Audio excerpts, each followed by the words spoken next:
Hi, everybody. So I'm a local girl. I'm here from Paraíba. Uh, I study the history of yoga by some years here in Paraíba, and I'm a professor at the religious studies department here. So my approach is made by a historian, not a philosopher. I'm sorry if I'm most focused on historical questions. I know you're philosophers, but let's put it all together. I'm gonna read some parts, but not all, because I think that if I read everything that I wrote, there will be more than a half hour. You have the 5 minute thing, no? I do. So, um, although yoga is a practical, philosophical, spiritual system, something called darshana in India, recognized by Hindu Brahmanical orthodoxy since Patanjali. Nice that my colleague Elio talked a lot about Patanjali before me. There are also many deviant traditions within the vast system that, since the Middle Age, do not fit into the framework of Brahmanical yoga. Some schools related to the medieval tantras, specific the Natas, who gave rise to the famous Hatha Yoga tradition, were associated with social segments considered marginals. As a result, we see a series of developments in the yoga traditions that deserves close examinations with the scope of this conference. We can say that these traditions, which developed between the late 18th century and the early 20th centuries in India, gave rise to what we call the subaltern yoga, a practice spread among individuals from the lower castes who lived in small villages or among mendicant sadhus who practices on the streets of large cities in exchange of offerings. During the same period, Brazilian society saw the emergence of a system of bodily practices linked to African-based spiritualities, which also represented a connection between corporeality and spirituality among marginalized groups, the capoeira system. In this conference, we will take a closer look to the tradition of Hatha Yoga in the streets of India, and in the end, draw a brief parallel with some elements of capoeira in the streets of Brazil. We must say that I'm studying yoga much more time than I have studied capoeira, okay? But I will start this connection. It's a work in progress. First, I'm going to talk a little bit about yoga and its tradition. Due to its social cultural characteristics, the practice of Hatha Yoga came to be considered degenerated by British colonizers who dominated India during this period and also produced documents about this degeneration of Hindu culture as a justification for its own subalternity. In this presentation, we will examine some iconographic and literary records from that time regarding these street yogas, like this one we have here, as well as contemporary texts by authors such as Mark Singleton, David Gordon White, Gavin Flood. We have many important studios,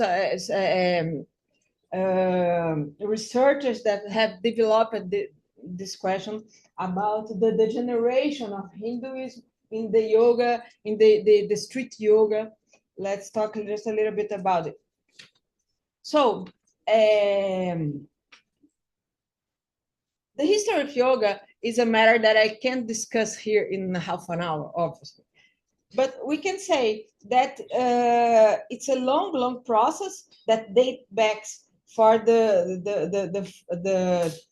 two or three first millenniums before Common Age. Like my colleague Purushottama talked yesterday about the Indus Valley civilization. He talked a lot about the roots, the most ancient roots of yoga. But it's very interesting because if yoga today is undergoing an apparent process of feminization and whitening, evident in industry publications. If you look at Instagram, you will see many Occidental women practicing yoga in beautiful spaces with great postures and so it's so different from that kind of yogis that were represented in the turning point from the 19th to the 20th century. I think that something related is also happening here in Brazil with some practice. And it's very important to see this image. They talk a lot with their eyes, they're sadhus, and there's a woman among them, as you can see. So it's a group of sadhus which was photographed in the middle 19th, okay? Then I have the reference of the image.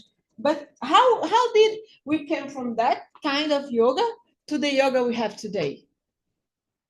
It's a great historical process. It's one of the most, how can I say, in Brazil, we don't understand exactly that process. In fact, we are beginning to study that because it's also related to things that happen in our culture. That's so important to us. And these are forms of experiencing God and experiencing the corporeality of God that may have not been already comprehended, but we must study it here because we have related situations in our culture. That's the central argument. But to understand the forms of yoga practiced by groups, those ones considered subaltern in India, at the turn of the 19th to the 20th century, it is first important to understand some historical developments of these traditions and its connections with another practical philosophical system that has the origin that is also originated in ancient India, which is the Tantrism. These connections were decisive for the development of particular types of Hatha Yoga that spread among the lower classes, both in small villages and in the streets of India's great cities during this period. So the original purpose of yoga has always been directly connected to the human quest for the realization of its own transcendent reality. That's what my colleague talked here before me. It's with this purpose that different disciplines of yoga were established according to different historical periods, but always aimed to the central pursuit.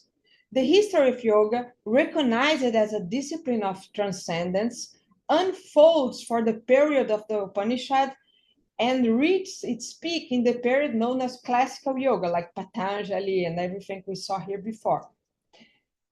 But among the conceptions of yoga that were developed after Patanjali, many did not follow the dualist path inspired by the classic Sankhya conception.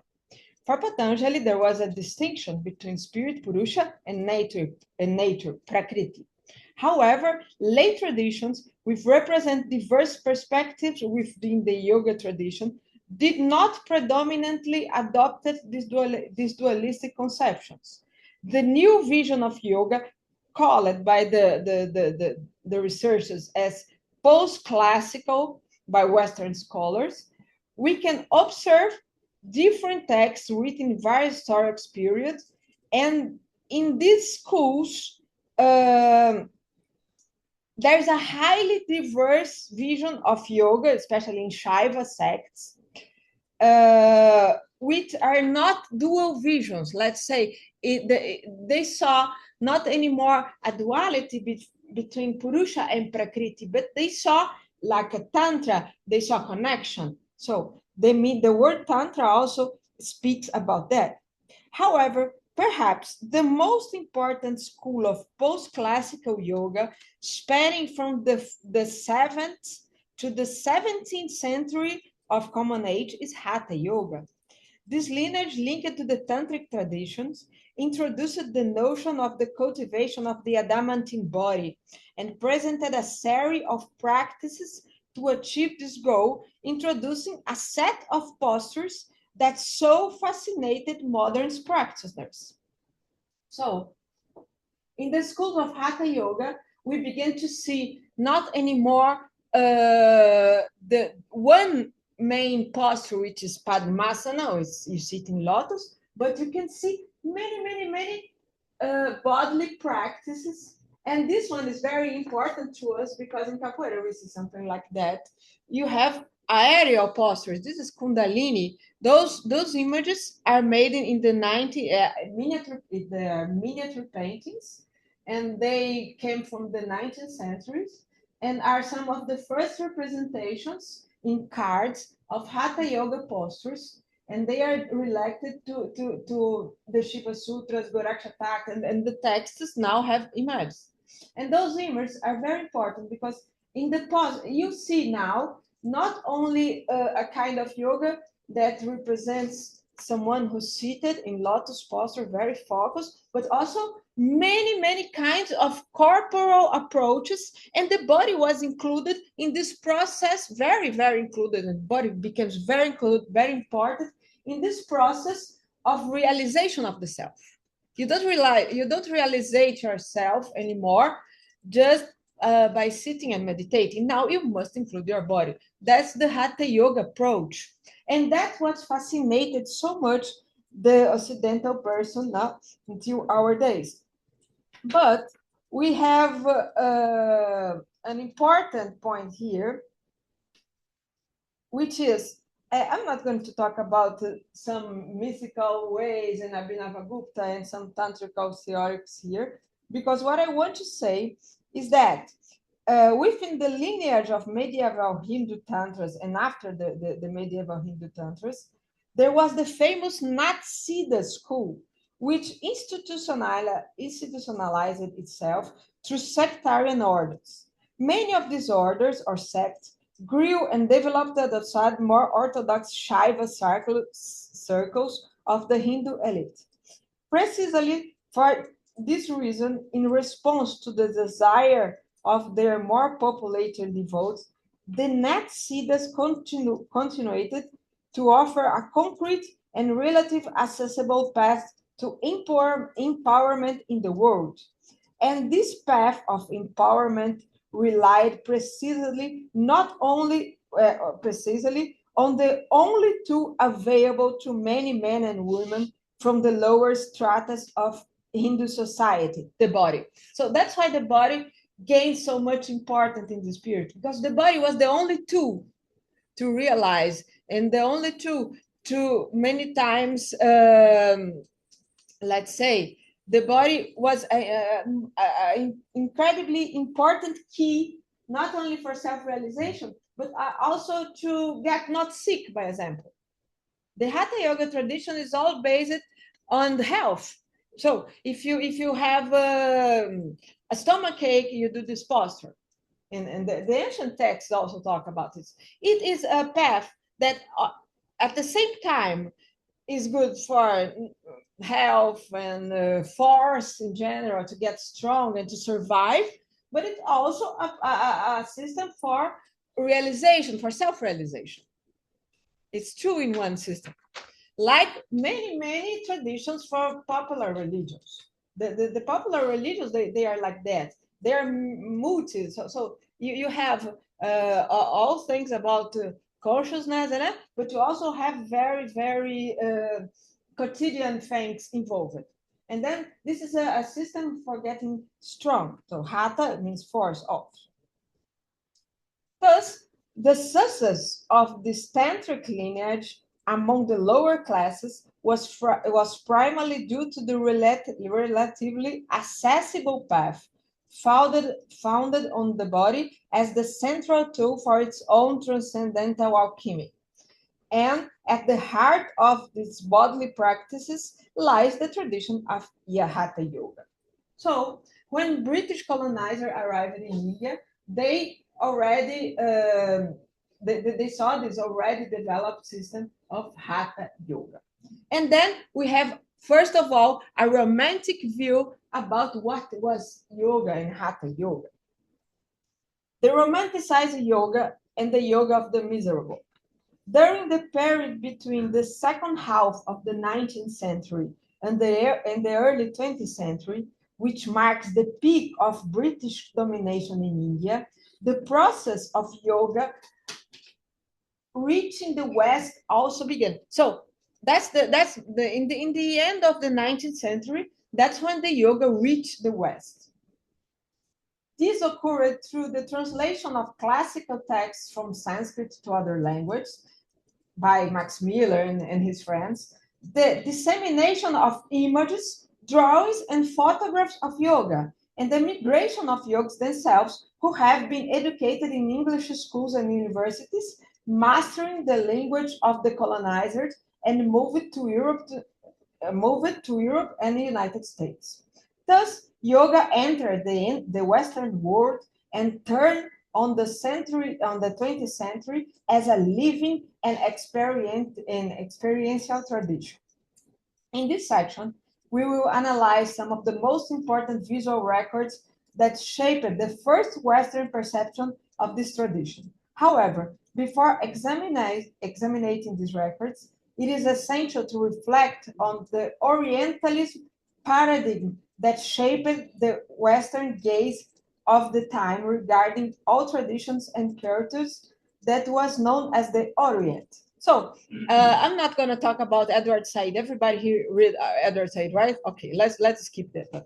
But essentially, we have an Orientalist look for the yoga tradition. So this is a romantic Orientalist look. This is a very important representation, one of the first, okay? The yoga of Brahmins practices in the ghats of the Ganges at the sunrise was considered like a superior practice by the Orientalist perceptions. So one example of this is the engraving by Mr. Belnus in 1832. So it's believed that the engravings by Mr. Belnus, wife of the French lithographer J.J. Belnus, represent the first visual record of yoga practice made by a Western person in colonial India. The series of 24 graphic plates were carefully prepared for publication by her husband. The drawings depict different gestures and postures performed during morning devotional ceremonies. So she was the wife of a lithographer. She went to the Ganges and saw the ceremonies of the yogis, and she did this very romanticized engraving by a yogi. But it's interesting. It's very interesting because you see behind him we have like an animistic thing, you know. So the yogi, to be accepted by the Occidental world, should be put not in the Ganges, but in somewhere like Athens or Rome, something like that. So it's a very interesting representation. And look at he's looking above. He's doing the tree posture, no, doing the offering. He has like a very almost a Christian performance. If you see, this is very. So this is like we can say a romantic view from the colonizer. However, representations of the mendicant yogis practicing hatha yoga derived from the tantric lineage did not align with this Orientalist romanticism, but rather with a perspective inclined toward the exotic and the bizarre. Because as Edward Said said that exactly this view for the Orient, designed by the colonialist view, it has two, like we say, it has two perspectives. One more romanticized, and the other one, the exotic, the bizarre, something weird, almost a circus. And that's the second representation that I bring here. An example of this is the striking photograph of group of yogis by the English photographer Colin Munro. It's been around 1880, which offers a sharp depiction of the British view of yoga practitioners. More precisely, it represents the British gaze of Hatha yoga traditions living in India's overcrowded cities. This portrait is radically different from what Mr. Belnos, 50 years before, depicted, which was a yoga romantically and elevated practices with a sacred connection. Notably, this photograph was taken in a studio with a forest backdrop and a rug imitation grass. Look, this is the weird thing. It's been done in a studio. So they changed everything here behind. You see, it's painted. They are not in the forest. But why did the photographer put this group of sadhus that he took away from the streets and changed everything behind them, but did not change them? They have no like makeup or something like that. But he put them in a studio. Why does he did it? It's weird. It's why he needed to represent them in the forest and not in the streets, by example. Something to create like they are jungle people. They are something like almost animals, maybe. So, however, the yogis themselves were not artificially arranged by the photographer. They were traditional Shivaite painted, no, marked by the three stripes symbolizing Shiva's Trishula. So you can see that. Hold offering pots and water vessels, wearing Rudraksha's prayer bed associated with Shivite tradition, and are dressed in simple cotton garments with dreadlock hair reminiscent from Shiva, from whose locks the Ganges in its mythological set originate. So this photograph authentically captures a group that could belong of one of the Shivite lineage mentioned early. So the Natha yogis, by example, many Shivite lineages, they are real Shivas, but they were taken in this studio and carefully setting to sit there in a perspective that should fit by what the colonizer should look. By the late 19th century, there were accounts of yogis being taken to European circus to perform as fakirs, showcasing bizarre postures for the Western audience. And Mark Singleton speaks a lot about it. This period marked a profound paradoxes in yoga's history. In one hand, Hatha yogis were taken to Europe in chains and depicted as aberrations. On other hand, the first great Indian master to reach the West, Swami Vivekananda, emerged. As the principal disciple of Sri Ramakrishna, a great 19th yoga mystic, Vivekananda became the first Indian to participate at the prestigious Parliament of the World's Religions held in 1893 at the Art Institute of Chicago. His opening lecture on Hinduism garnered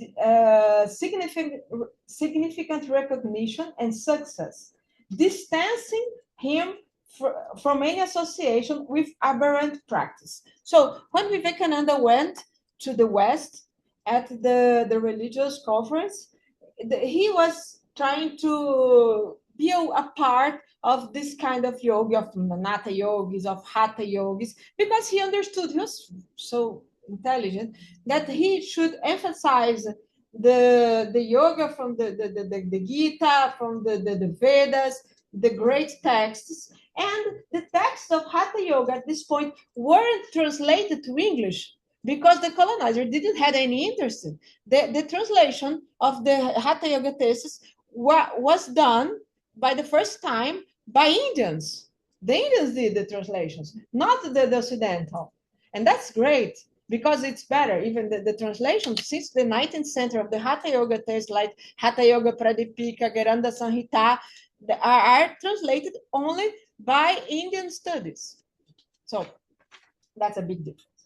And then, consequently, Hatha Yoga was excluded from the early stages of what Singleton calls the Yoga Revival, a movement for yoga's renewal that emerged in India and reverberated in the West, paralleling Indian struggle to forge a national identity under British rule.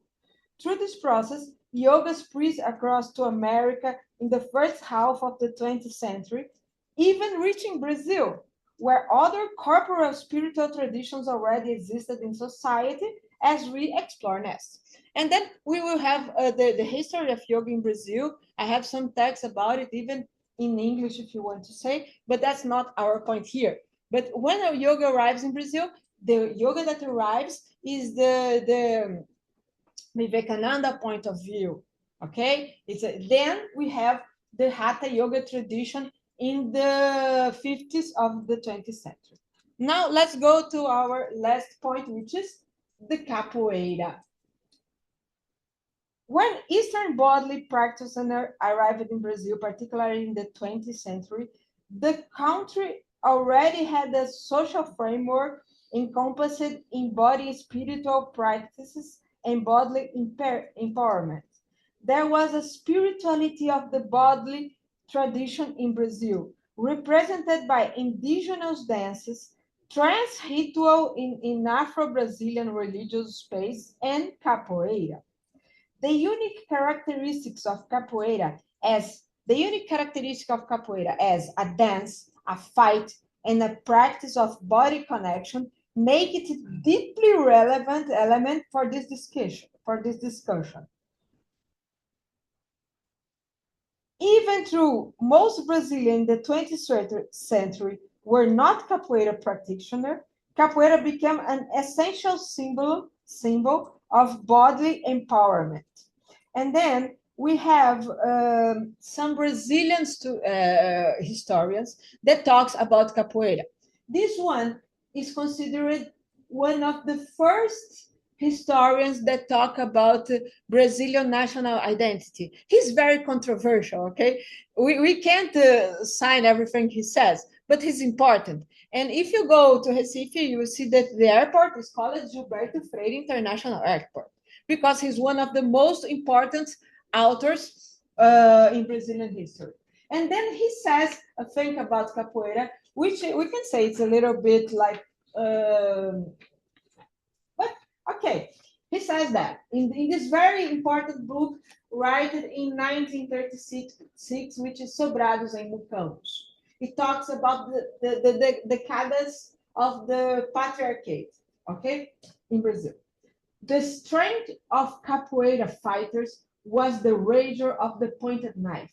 His swagger was in the title curled hair, styled in a top knot. In the sandal barely clicking to this foot like a dancer, and his awkward way of walking. So he was walking like something like that. Capoeira includes, moreover, a series of difficult steps and almost incredibly bodily agility, into which the street hustler is not a good tradition. It would be like the street trickster was initiated as if in a Masonic rite. So, capoeira, now we saw it's also a Paraparam doctrine. It's a guru disciple. There was no text about capoeira. You only learn that about a master, and you must be initiated. So, but the difference between Hatha Yoga tradition, it was more like a martial art, but also yoga has some martial aspects. We have the warrior poses, and we have martial arts in India. So there was something correlated also there. This is one of the first representations of capoeira in Brazil. Unfortunately, it has changed, we can see, but it's Rugendas, Johann Moritz Rugendas, one of the first travelers that have drawn the capoeira in the streets. And here you see the aspect of dance of capoeira. And then I would like this one here to read. We see the capoeira in the 1950 in Salvador. And this is the great photographer Pierre Verdier, who has done, is a French guy who has been living in Brazil and done a series of photos of this body empowerment and the connections between capoeira and Afro-Brazilian religions. So he saw the capoeira not anymore like a degenerate thing or something that only Black people do, right? But he saw this as a system like empowering the body and experiencing in the body the vital force, the vital energy, more or less like we have in tantric traditions of yoga. So, in other words, both in Asia and Brazil, 19th century travelers seem to have observed men possessing remarkable bodily abilities and initiatory knowledge of analogous mysteries. In the case of capoeira, Gilberto Freire, does not go much beyond describing the extraordinary physical capabilities of its practitioners, just as most of the 19th century English failed to see anything beyond circus-like contortionists in Hatha Yoga.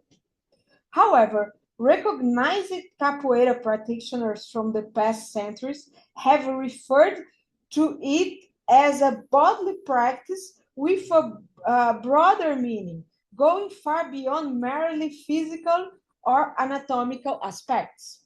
In fact, capoeira is a practice that involves not only learning kicks and strikes, but also playing instruments, listen and singing songs like mantras, and abandoning the exclusivity of bodily behavior, always dictated by rationality actions. For example, when two companions enter in a capoeira roda, there is no time to think before acting. The strike will come unexpectedly. The response must be immediately, without interference for reason.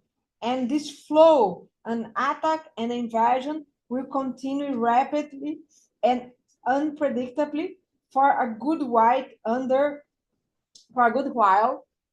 until other participants request a turn. So the capoeira structure is like that. You have a circle of persons, and then you have music, and then you have the two companions in the middle of the circle, and in the middle of the circle, they can do this movement, and it's like a dialogue. It has a dance thing. It's not just a fight. It's a dance, it's a fight, but it's also everything is happening at the present moment. You don't have time to think. You must live in the present. You must be very present in the present. Otherwise, you go to the floor. So, I'm going to finish now.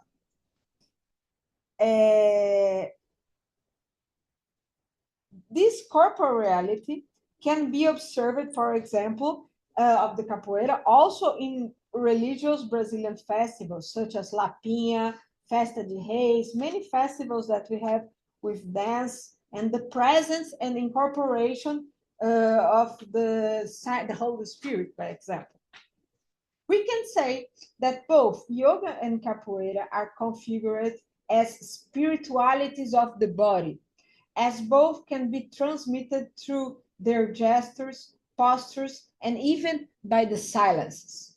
There is also similarity regarding the importance of the presence of masters, who in both practice are considered bearers of almost an initiatory teachings, connecting body and breath to spiritual dimensions. They are corporealities that allow the presence of the sacred, the spirit that takes shapes in the body.